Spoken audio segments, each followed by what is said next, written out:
The subject of this video is finding the average value of a function on an interval.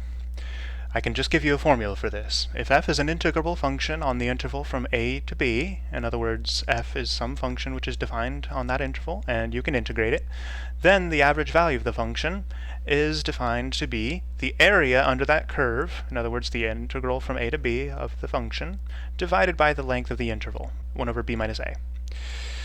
So in other words, this means that the average height of the graph of the function is equal to the area of the function divided by the width of the interval, which makes sense and makes sense of this definition.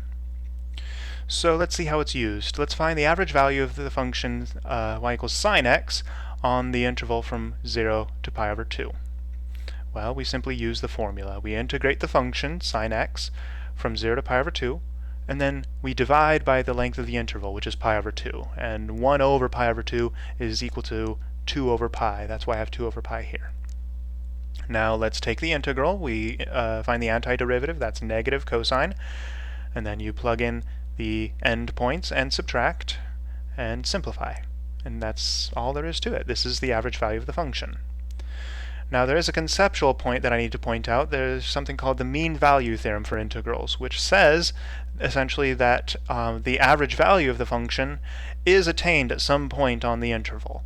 If f is a continuous function on the interval from a to b, then there is some number c in between a and b such that the value of the function at this point c is equal to the average value of the function on the interval.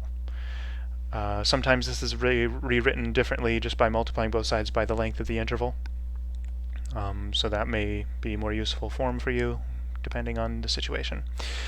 Here's a depiction of this information that we've done so far. What we've computed was the average value of this function on this interval, and here I have that average height shown by this horizontal line.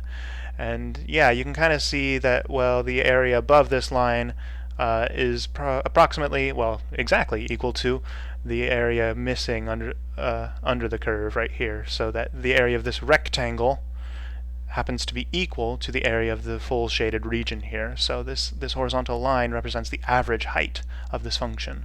What's more, we see that the value of the function at this point c is equal to this average height, as guaranteed by the mean value theorem.